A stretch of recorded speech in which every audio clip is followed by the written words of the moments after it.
Powell is surrounded by around a dozen wolves. They're sizing him up as a potential meal. What the wolves don't know is Powell's wondering if wolves are good to eat. Powell figures as soon as he starts shooting, they'll scatter and he'll only be able to get one or two of them.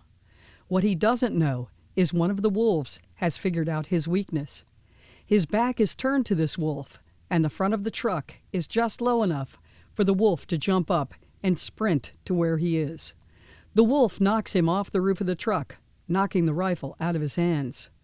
At this moment, a dog runs in out of nowhere.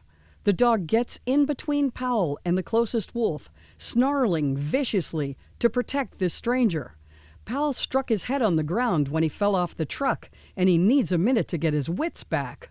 A second wolf immediately closes the gap on Powell. Powell spins to defend himself and lets out a yell of four-letter words describing how he will gut and eat that mother-effing wolf later. The moment Powell gets to his feet, the wolf grabs the dog from behind and starts dragging it towards his pack, shaking the smaller dog viciously, ripping large wounds in the dog's hindquarters. The dog cries out, knowing if the pack gets her, they will rip her apart and disembowel her and eat her while she's still alive. Powell plunges his knife into the wolf that grabbed her, stabbing it repeatedly. On his last strike, he twists the blade and tears it out of the wolf at a 90-degree angle, leaving a gaping hole in the dying animal, then kicking it in the head as a parting gift. Powell quickly sheathes his knife and draws his pistol and starts blasting every wolf sighted. Once the wolves retreat, Powell returns to the badly injured dog that just saved his life. He comforts the dog and says thank you to her in a way only a soldier would understand. Powell figures this dog must have belonged to someone who is dead now, and he reminds her of her old master. Powell gets out a can of med spray and treats her injuries. He tells her it's going to stop the bleeding and disinfect the wounds. You're going to love it. The dog sits still and accepts the treatment as if she understands. Powell picks up the badly injured dog as carefully as he can, trying not to hurt her. He carries her over to his truck and puts her on the hood so a wolf can't run up and grab her and drag her away. Powell then finishes off every last wolf still standing and shoots some of the dead ones over and over again, muttering four-letter words to himself as he shoots them. Powell then goes into the abandoned store to see if he can find anything useful, and bingo, he finds a can of dog food. He chuckles to himself as he looks at it to check the expiration date, knowing he doesn't even know what year it is. He opens the can of dog food and puts it under his nose, looking at the dog, and says, "Smells good to me."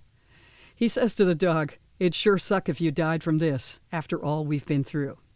The dog eats it as fast as she can, as if it's the first food she's had in days. Once she's finished eating, she returns to his side. Powell says to the dog, "If you're smart enough to get in that truck, you can go with me.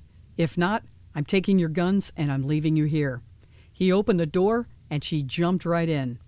Powell fires up the truck and puts his foot to the floor, lighting up all four wheels, deliberately running over one of the dead wolves on his way out. Powell looks over at the dog and says, "That's going to leave a mark." And that's the end of the scene. And that is how Powell and Domino meet in the movie Bad Seeds Reap What You Sow.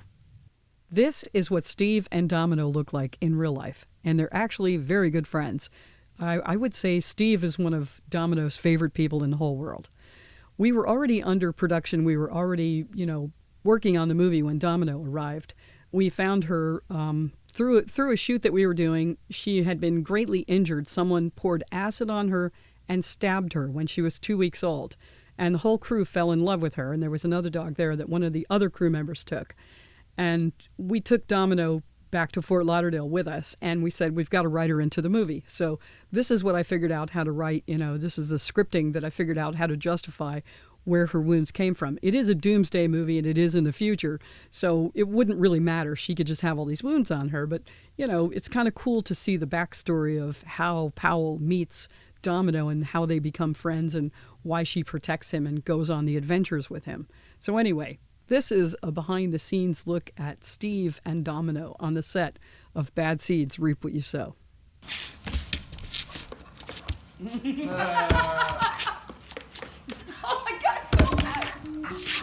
Domino.